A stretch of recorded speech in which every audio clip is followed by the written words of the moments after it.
Praise the lord. అందరికీ వందనాలు. ఈరోజు చెప్పు ప్రకటన గ్రంథం 22 అధ్యాయం 13వ వచనం.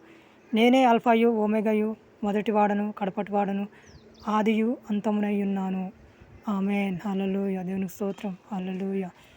వాక్యంలో ఏం చెప్తున్నాడంటే, దేవుడు మొదట నేనే ఉన్నాను, ఆఖరిలో నేనే ఉన్నాను అంటే, తండ్రి మనల్ని మొదట క్రియేట్ చేసిన కాంచి యేసుక్రీస్తు వారు ఉన్నారు, తండ్రి ఉన్నారు, పరిశుద్ధాత్మ ఉన్నది. ముగ్గురు కలిసి మనల్ని నేల మట్టితో చేశారు. ఆదికాండంలో మొదటి వచనంలో ఆది అందు దేవుడు భూమి ఆకాశములు చేసెను. అదేవిధంగా యోహాను సువార్తలో ఈ విధంగా అంటుండు, ఆది అందు వాక్యం ఉండను, వాక్యము దేవుడై ఉండను, వాక్యమే దేవునితో ఉండను అని చెప్తుంది. అంటే తండ్రి యొద్ద ఉన్నది వాక్యము. వాక్యం అంటే శరీరధారిగా వచ్చిన యేసుక్రీస్తు వారు. ఆయన 14వ వచనంలో ఈ విధంగా అంటారు, ఆ వాక్యమే శరీరధారిగా మన యొద్దకు వచ్చిందని చెప్తుంది. ప్రకటన గ్రంథంలో ఈ విధంగా ఉంది, శరీరధారిగా మన మధ్యకు వచ్చాడు, ఆయన రక్తంలో ముంచబడిన వస్త్రమును ధరింపజేసుకొని మన యొద్దకు వచ్చాడని చెప్తున్నాడు. దేవునికి స్తోత్రం. హల్లెలూయా.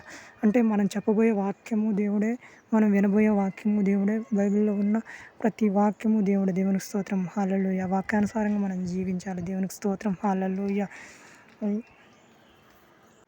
ఇంకొక మాట, నేను మృతుడనై ఉన్నాను, అయినా కూడా నేను లేచి ఉన్నాను అంటే ఆయన మరణం నుంచి లేచాడండి. అదేవిధంగా ఆయనందు విశ్వాసం నుంచి మరణించే వారిని ఆఖరిలో ఆయన లేపుతాడండి. దేవునికి స్తోత్రం. చిన్న వాక్యం దేవుడు దీవించి ఆశీర్వదించాడు.